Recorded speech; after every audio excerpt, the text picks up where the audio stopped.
बहुत बहुत बधाई आपको कि इंटरनेशनल वुमेंस डे के दिन आपको ये सम्मान मिला है। लेकिन शुरुआत अगर बिल्कुल शुरू से करें, जब आपने पढ़ाई ख़त्म की और उसके बाद आपने एक तरह से एंटरप्रेन्योरशिप ही कहेंगे इसे, जिस तरह से आपने शुरुआत की, तो अपने इस सफ़र के बारे में थोड़ा शुरुआत से बताइए कि उत्तराखंड से किस तरह से शुरुआत हुई। उत्तराखंड से एक्चुअली मेरी जो पढ़ाई है वो बैचलर्स इन सोशल वर्क है एमआईटी यूनिवर्सिटी नोएडा से। जी। और फिर मास्टर इन सोशल वर्क भी है। जी।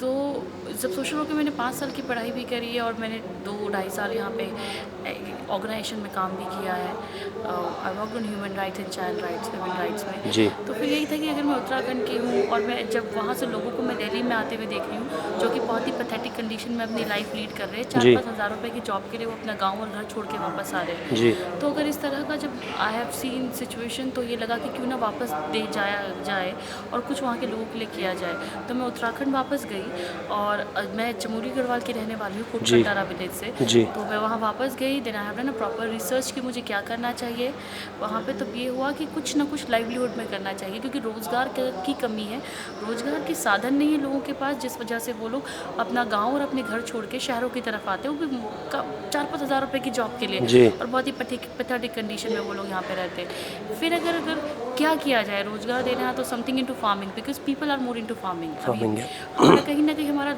एक लगाव है, एक जुड़ाव है खेती के साथ। जी। फिर खेती में मशरूम के लिए आई have done a proper research, जिसमें कि निकाला कि जो प्राइस रेशियो है एज़ कम्पेयर टू यदि मतलब जितने भी वेजिटेबल्स थे उसमें किसका बेस्ट है। जैसे मैंने निरंजनपुर मंडी में गई मैं, तो वहाँ जैसे एंटर किया तो वहाँ पे देखा कि राइट हैंड साइड में मशरूम के काउंटर स्टार्ट हो जाते हैं। जी। तो वहाँ पे जब प्राइस पता किया तो पर्सन टोल्ड मी कि वो 200 रुपये किलो है। जी। अंदर जाते आते आलू, प्याज, टमाटर, भिंडी, तोरी सब आया, वो 5-10 रुपये किलो में पूरा का पूरा आ गया।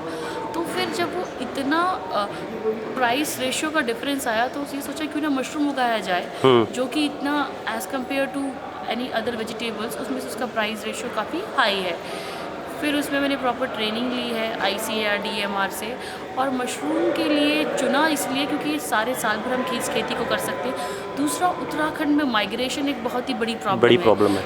उसमें क्या हो रहा है कि सारे घर खाली हो रहे हैं। और जब 2013 के डिज़ास्टर के बाद सरकारी स्कूल्स हैं, आधे जो बह गए घर हैं, आधे घर बचे हुए, कुछ ऐसे खंडर हैं जो कि आधे बह गए और आधे बचे हुए, वो भी बहुत खाली हो गए क्योंकि कोई वहाँ पे जाके रहना नहीं चाहता, या कोई अपना ऑफिस या कोई अपना कार्यालय स्टार्ट नहीं करना चाहता है। तो वो जितने भी खाली पड़े कमरे हैं हम लोग उसको यूटिलाइज़ कर रहे हैं। अच्छा। और इंफ्रास्ट्रक्चर जो इतना आपको कंक्रीट का कंस्ट्रक्शन मशरूम कल्टीवेशन में बनाने की ज़रूरत पड़ती है, वहाँ पे सारा का सारा हम लोग वो बचा रहे हैं और मशरूम को वहाँ पे स्टार्ट कर रहे हैं, जो कि एक इंडोर कल्टीवेशन है और खाली घरों को हम इस्तेमाल कर रहे हैं। दूसरा, सारे साल हम इस खेती को कर सकते हैं, टेम्परेचर के हिसाब से ये खेती होती है। और पहाड़ों में सबसे बड़ी प्रॉब्लम क्या है, जंगली जानवर, बहुत ज़्यादा बारिश या सूखे का पड़ जाना। तो ये जो चैलेंजेस हैं जिसकी वजह से किसान खेती छोड़ रहे हैं, इन सब से मशरूम को कोई इफेक्ट नहीं पड़ता क्योंकि इंडोर कल्टीवेशन है। आंधी, बाढ़, तूफान या किसी भी जंगली जानवर से कोई फ़र्क नहीं होता। तो यही से हम लोगों ने मशरूम कल्टीवेशन स्टार्ट किया है। वैसे PM मोदी को भी मशरूम बहुत पसंद है, आपको इस बारे में जानकारी है? जी जी बिल्कुल। अच्छा। एक चीज़ जो बहुत ज़रूरी है कि उत्तराखंड में अगर आपको किसी भी तरह का बिज़नेस स्टार्ट करना है, क्योंकि मैं खुद वहीं से हूँ इसलिए ये जानता हूँ कि सरकार का भी थोड़ा सा समर्थन चाहिए होता है। और इस मामले में अगर मैं आपसे पूछूं कि क्योंकि रिसेंट ईयर्स में हरीश रावत गवर्नमेंट वहाँ पर रही है, क्या वो प्रोएक्टिव रहे हैं या रिएक्टिव रहे हैं? क्योंकि बहुत ज़रूरी ये होता है इन मामलों में कि सरकार अगर प्रोएक्टिव नहीं होती है, रिएक्ट करती है, जब हम कोई चीज़ बोलते हैं तो शायद वहाँ से कुछ आता है। आपको किस तरह का समर्थन मिला, प्रोएक्टिव रहा या रिएक्टिव? एक्चुअली मेरे लिए प्रोएक्टिव रहा, बिकॉज हमने स्टार्ट किया। स्टार्ट करने के बाद मेरी आज उत्तराखंड में 53 यूनिट्स है जी, मशरूम प्रोडक्शन यूनिट है, जहाँ से कि मशरूम प्रोड्यूस हो रही है और मार्केट में जाके सेल हो रही है जी। तो उस 53 यूनिट्स के साथ साथ हमने एटलीस्ट कुछ नहीं तो 2000 फार्मर्स को कनेक्ट किया है अपने साथ। ऑल ओवर इंडिया से 2000 से ज़्यादा फार्मर्स कनेक्टेड है।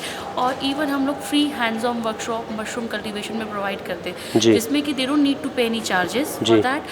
और प्रैक्टिकली उनको सारा का सारा मशरूम की क्लासेस होती है, सिखाया जाता है। और हम 80% प्रैक्टिकल बेसिस पे हम लोग ज़्यादा फोकस करते हैं। इसके साथ साथ क्या हुआ, जब यूनिट्स खुली, किसान जुड़े, तो जो अगर आप चीफ मिनिस्टर सर की बात करें तो उनका response it was like proactive.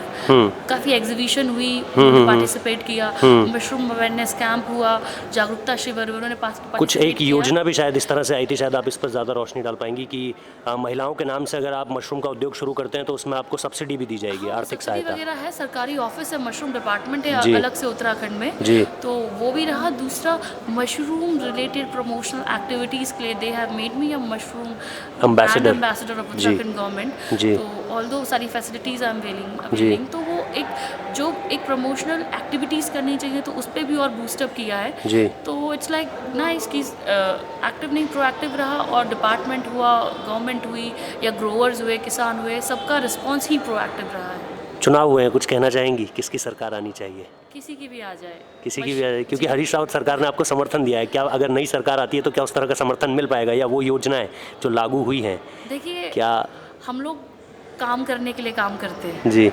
तो हमारा जो मशरूम का कॉन्सेप्ट है जी। वो बीजेपी गवर्नमेंट हो या कांग्रेस गवर्नमेंट हो, आपको नहीं लगता फ़र्क नहीं पड़ेगा? नहीं, बिल्कुल फ़र्क नहीं पड़ता। हम उस लेवल से बहुत ऊपर उठ चुके हैं। अच्छा, ऊपर उठ चुके हैं, शायद जी, इस वजह से बहुत आप ये बात ज़्यादा, कह रही बहुत हैं। अब एक चीज़ जो सुनने में आई, आप अगर अब मैं आंकड़ों के लिहाज से गलत बोल रहा हूँ तो आप बताइएगा, कि मोर देन 1 करोड़ का टर्नओवर है, जी ऐसा है क्या? हाँ, 4th ईयर में I am going to file more than 1 crore.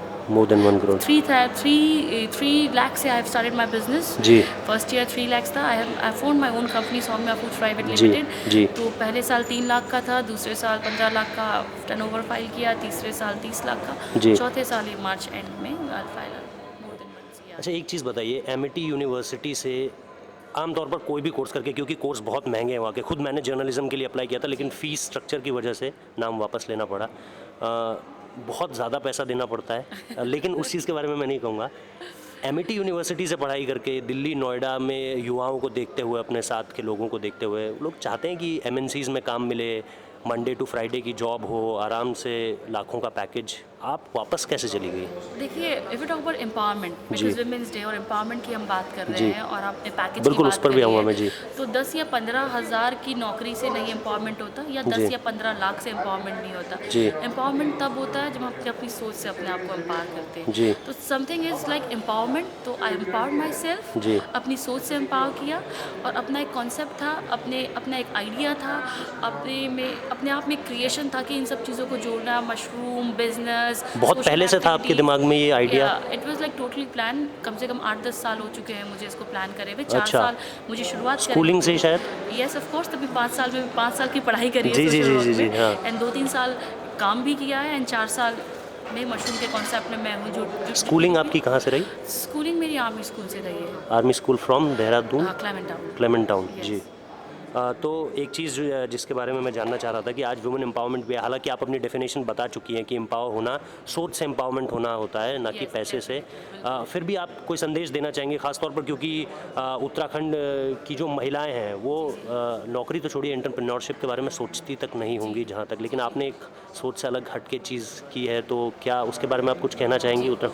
हाँ, इसमें बेसिकली सारी महिलाओं के लिए एक संदेश है, क्योंकि हम कोई भी काम करते हैं तो सबसे पहले दिमाग में बहुत सारे इफ़ एंड बट्स आते हैं। जी। लाइक मैं ये नहीं कर सकती, जी। मैं ऐसा करूँगी तो क्या होगा, मैंने ऐसा कर दिया तो क्या होगा, जी। ये चीज़ मेरे लिए नहीं बनी है। जी। तो ये जो क्वेश्चंस आते हैं ना, इन सारे क्वेश्चन से बाहर निकलो। नेगेटिविटी की तरफ बात कर रही हैं आप, या पॉजिटिविटी में भी? I don't know negativity about positivity, but जो दिमाग में इफ़ एंड बट्स होते हैं जो अपने आप को रोकते हैं, जी। जो हमें रोकते हैं, हमें किसी चीज़ की शुरुआत करने के लिए रेजिस्ट करते हैं। मैं जी। ये करूँगी तो सोसाइटी क्या सोचेगी। बिल्कुल। I don't know about positive and negative, but I know about कि वो कुछ अंदर होता है जो हमें रोकता है किसी काम को आगे बढ़ने के लिए। अच्छा। तो बिल्कुल अपने दिमाग को एम्पावर करो, अपने आप को एम्पावर करो, और हर एक दिन की शुरुआत मेरी ऐसे होती है कि चल इस काम को करते देखते हैं कौन रोकता है, लेट्स सी किसमें इतना है जो रोकेगा।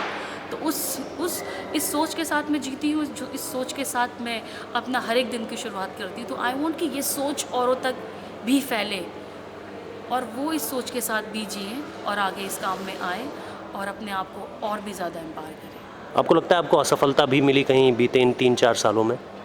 असफलता इन द सेंस ऑफ कभी आपको लगा होगा कि कदम पीछे खींच लेती हूँ अब, या फिर मैं जो कर रही हूँ? नेवर एवर क्विट, क्योंकि क्विट करना नहीं, क्विट करना नहीं, मैं क्विट। असफलता कब होगी? जब आप जी। क्विट कर दोगे। नहीं, एक उस तरह की सोच आती है ना कि अब डर लग रहा है, डर लग रहा है उसमें कभी बहुत ऐसी सिचुएशंस आई जी। कि क्या मुझे ये इस काम को छोड़ देना चाहिए या हाँ, ये करना बिल्कुल वही, चाहिए, बिल्कुल वही। बहुत फीलिंग आती है। जी। बट उस वक्त ये रियलाइज़ करा क्विट करना एक सिचुएशन नहीं होता, क्विट करना एक हैबिट होता है।